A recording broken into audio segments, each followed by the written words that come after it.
Et aujourd'hui, on est avec Frédéric Maupomé pour parler de Super, l'histoire de 3 enfants méta-humains abandonnés sur Terre.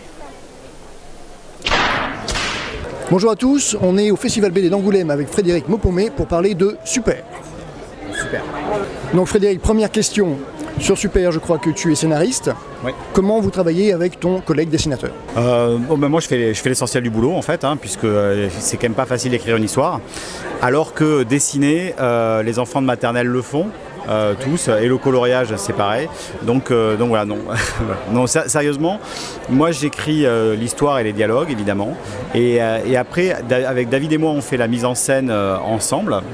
On a un long travail au moment du storyboard dans lequel on travaille donc cette mise en scène, et puis ensuite David se charge des dessins et de la couleur. Au niveau du concept de la bande dessinée, qui a décidé de partir sur une histoire de super-héros ? C'est toi, c'est lui, c'est vous deux ? Comment ça s'est construit en fait au début de l'histoire ? Non, c'est venu de moi en fait. Moi, j'ai toujours été attiré par le principe du super-héros finalement, mais je suis souvent déçu par le traitement qui est fait du super-héros. Moi finalement, aujourd'hui, ce qui m'intéresse, c'est pas tellement les bagarres, les super méchants, les choses comme ça. Ce qui m'intéresse, c'est quand on aborde l'intériorité des personnages. C'est là où les œuvres marquantes chez les super-héros, en tout cas pour moi, c'est là qu'elles sont, quoi. Quand Superman se pose des questions, ça m'intéresse plus que quand Superman pète la gueule à quelqu'un, quoi. Voilà. On est bien d'accord. Et donc, ça c'était ma volonté de départ en tout cas. Et finalement, on a eu envie avec David de faire, je dirais, c'est un comics franco-belge. C'est-à-dire, c'est une histoire de super-héros, mais c'est pas une histoire de bagarre, c'est pas une histoire de complot international, d'enquête, il n'y a absolument pas ça. C'est une histoire qui parle de l'intériorité des personnages, de leurs sentiments.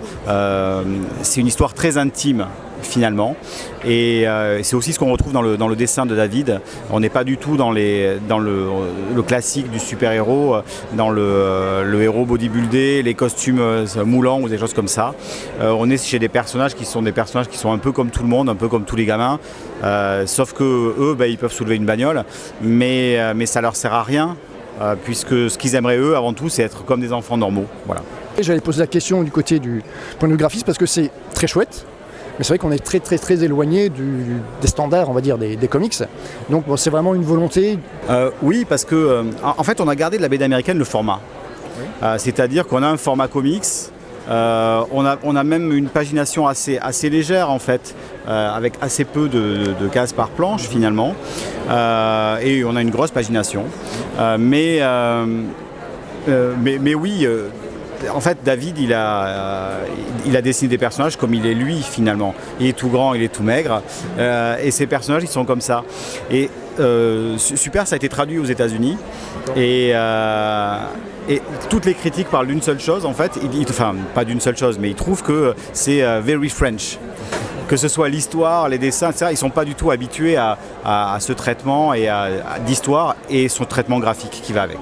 Pourtant, en BD Underground, il y a quand même beaucoup de choses aux États-Unis, donc c'est bien, c'est quand même super chouette que vous ayez réussi à les accrocher là-dessus, quoi. Oui, non, mais effectivement, en BD Underground, il y a plein de choses, mais c'est le fait que ce soit un truc relativement grand public, comics avec des super-héros, mais ce traitement graphique-là qui en tout cas, qui les a intéressés, quoi. Voilà. Ok, super. Super. Ok, donc, si j'ai bien compris, nous avons donc 5 tomes qui représentent un premier cycle des personnages. Et là, on repart, donc c'est tout nouveau, c'est tout neuf ? C'est sorti au mois de septembre, je crois octobre. Et c'est notre nouveau cycle. En fait, Super, c'est avant tout une histoire intime. C'est l'histoire d'une fratrie. Finalement, ce qui traverse, on va dire, les 5 premiers tomes, c'est comment est-ce que cette fratrie survit à l'absence de leurs parents. Et c'est vraiment des questions intimes sur leur relation entre eux, l'hérédité, est-ce que je suis obligé d'être comme mes parents, etc.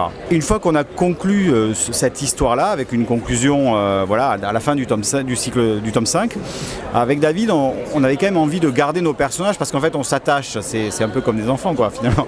On s'attache un peu, mais on s'est dit, mais nous, on n'écrit pas nécessairement une histoire où, avec un nouveau rebondissement et boum, on est reparti tout de suite.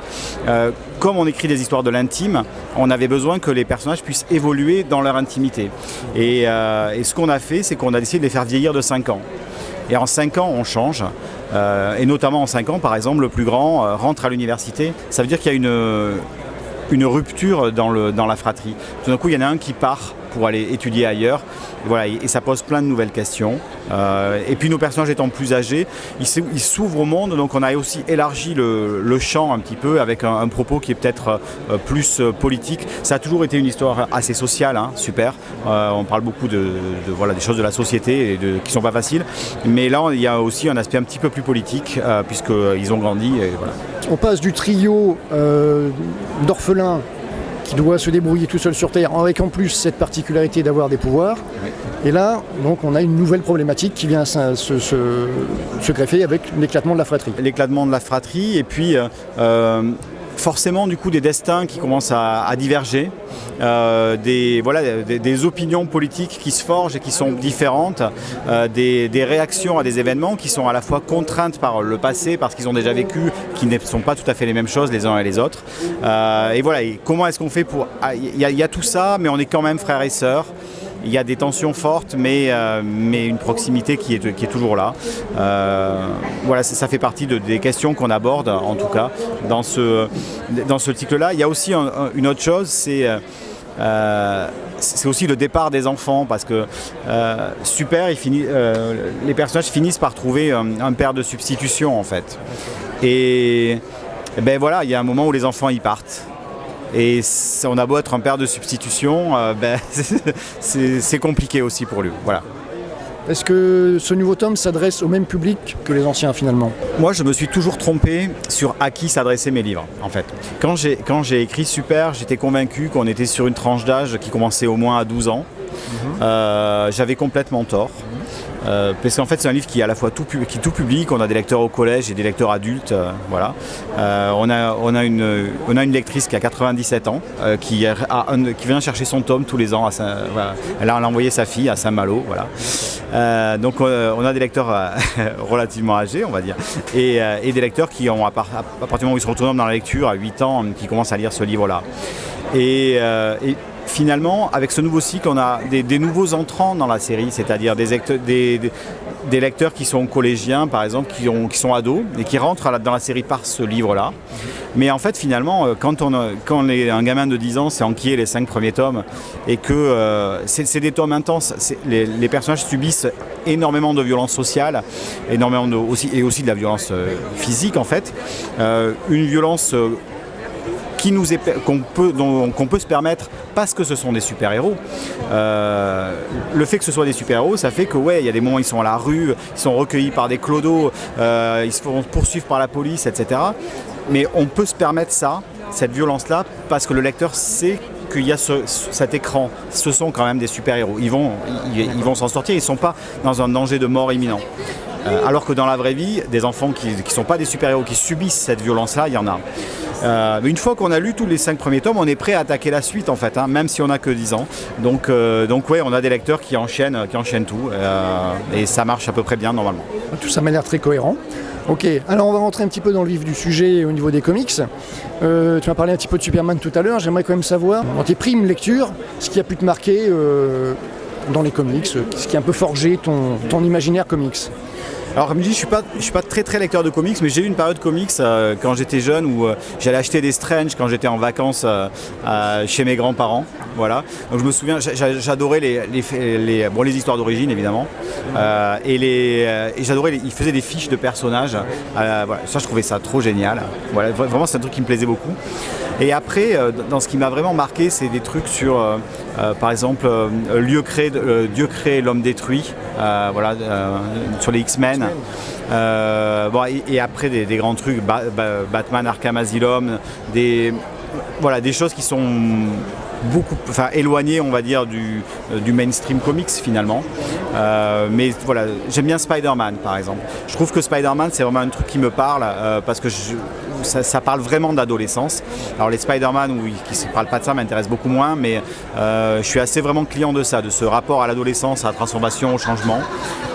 J'allais te poser la question tout à l'heure, parce qu'effectivement, quand tu m'as parlé de tes personnages, de ce qu'ils vivaient, de comment t'abordais la chose, ça m'a faisait vraiment beaucoup penser au Spider-Man des années 60-70, où on le voit beaucoup plus galérer à gagner de l'argent, à entretenir la relation avec sa tante, plutôt qu'à combattre des super-héros. Effectivement, ça m'y a fait penser. Je comprends que tu es accroché là-dessus.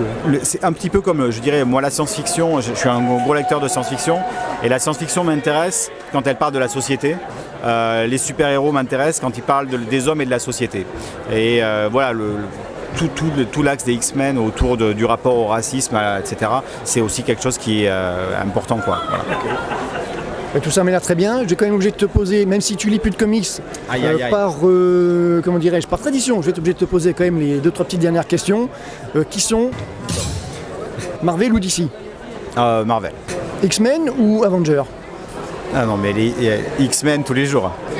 Cyclope ou Wolverine? Ah, j'ai quand même toujours trouvé que Cyclope il était un peu gland, donc je vais dire Wolverine, mais je suis convaincu qu'il y a des trucs à faire trop génial avec Cyclope, mais c'est un trop bon élève Cyclope. Voilà. Mais justement, il y a des choses à faire, il faut le salir un peu. Ça a été un peu fait dernièrement. Oui. Ok, dernière question. Si tu avais des super pouvoirs, qu'est-ce que ce serait? Ça, c'est une question qui m'a énormément occupé quand même. Je me suis beaucoup posé la question. Pendant longtemps. Super réponse. Non, mais alors pendant longtemps, je voulais un peu m'échapper en fait. Donc je voulais surtout pouvoir voler.